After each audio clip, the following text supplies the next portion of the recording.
Swastiastu, semangat pagi dan salam sejahtera untuk kita semua.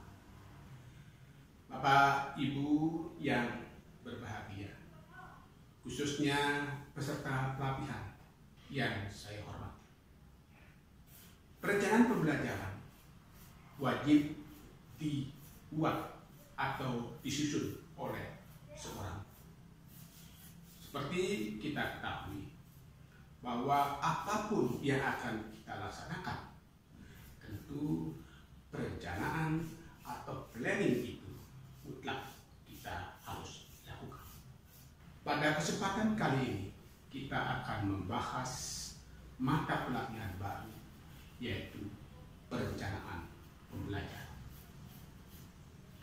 Adapun tujuan pembelajaran untuk kesempatan kali ini adalah setelah mengikuti pembelajaran ini, peserta mampu menyusun rencana pelaksanaan pembelajaran sesuai standar proses dan regulasi yang berlaku saat ini. Sedangkan indikator keberhasilan, yaitu peserta mampu yang pertama menjelaskan penyusunan perencanaan pembelajaran dengan benar, menentukan alternatif dalam menyusun rencana pelaksanaan pembelajaran, dan menyusun rencana pelaksanaan pembelajaran sesuai standar proses. Pengertian daripada RPP menurut beberapa definisi. Yang pertama, RPP merupakan rencana pembelajaran yang dikembangkan secara rinci mengacu pada silabus, buku teks pelajaran, dan buku panduan guru. Ini menurut Permendikbud nomor 103 tahun 2014. Sedangkan rencana pelaksanaan pembelajaran menurut Permendikbud nomor 22 tahun 2016 adalah rencana kegiatan pembelajaran tatap muka untuk 1 kali pertemuan atau lebih, dikembangkan dari silabus untuk mengarahkan kegiatan pembelajaran peserta didik dalam upaya mencapai kompetensi dasar atau KADI. Bapak Ibu yang saya hormati, peserta pelatihan yang berbahagia, unsur-unsur pelaksanaan pembelajaran ada 3. Yang pertama, apa kompetensi yang harus dikuasai oleh siswa? Tentunya adalah dari KI dan KD. KI Bapak Ibu ada 3, yaitu dari ranah afektif atau sikap, dari ranah psikomotorik, dan ranah pengetahuan atau kognitif. Selanjutnya yang kedua, bagaimana cara mencapainya? Cara mencapainya melalui proses atau kegiatan pembelajaran itu sendiri. Sedangkan bagaimana mengukur atau cara mengetahui pencapaiannya tentu adalah melalui sebuah penilaian. Alur pengembangan RPP itu adalah dari standar kompetensi lulusan atau SKL, ya, sehingga turunkan dalam KI dan KI lah yang akan diterjemahkan ke dalam silabus. Nah, silabus inilah diturunkan menjadi rencana pelaksanaan. Silabus ini Bapak Ibu juga bisa Bapak Ibu temukan di buku siswa dan buku panduan guru. Nah, selanjutnya Bapak Ibu, kita akan berbicara bagaimana sih ketentuan RPP. Yang pertama adalah setiap pendidik pada satuan pendidikan berkewajiban menyusun RPP secara lengkap dan sistematis agar pembelajaran berlangsung secara interaktif, inspiratif, menyenangkan, menantang, efisien, memotivasi peserta didik untuk berpartisipasi aktif, serta memberikan ruang yang cukup bagi prakarsa, kreativitas, dan kemandirian sesuai dengan bakat, minat, dan perkembangan fisik serta psikologis peserta didik. PP disusun berdasarkan KD atau subjek. Yang kedua, Bapak Ibu, RPP disusun untuk setiap kali yang dapat dilaksanakan dalam satu kali pertemuan atau lebih. Yang ketiga, guru merancang program RPP untuk setiap pertemuan yang disesuaikan dengan penjadwalan di satuan pendidikan. Yang keempat, pengembangan RPP dapat dilakukan oleh guru secara mandiri dan atau berkelompok di sekolah atau madrasah, dikoordinasi, difasilitasi, dan disupervisi oleh kepala sekolah maupun madrasah.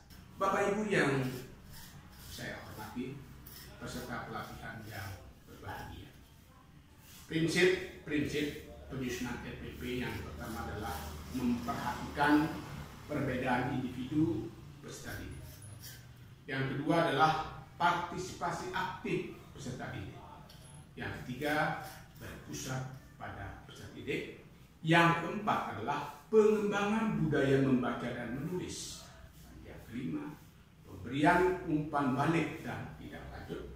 Yang keenam, penekanan pada keterkaitan dan keterpaduan. Yang ketujuh, mengakomodasi pembelajaran tema terbaru, lintas mata pelajaran, lintas aspek pelajaran, keragaman budaya. Yang kedelapan, penerapan teknologi informasi dan komunikasi. Dalam hal merencanakan proses pembelajaran, ada dua hal yang harus diperhatikan, yaitu yang pertama, pembelajaran langsung berkenaan dengan pembelajaran yang menyangkut KD yang dikembangkan dari KI 3 atau kognitif dan KI 4 psikologi. Keduanya dikembangkan secara bersamaan dalam suatu proses pembelajaran dan menjadi wahana untuk mengembangkan KD pada KI 1 dan KI 2. Sedangkan yang kedua adalah pembelajaran tidak langsung berkenaan dengan pembelajaran yang menyangkut KD yang dikembangkan dari KI 1 dan KI 2. Bapak Ibu yang berbahagia, dalam kurikulum 2013 yang harus diintegrasikan dalam pembuatan RPP adalah adanya 4C, HOTS, literasi, dan PDK.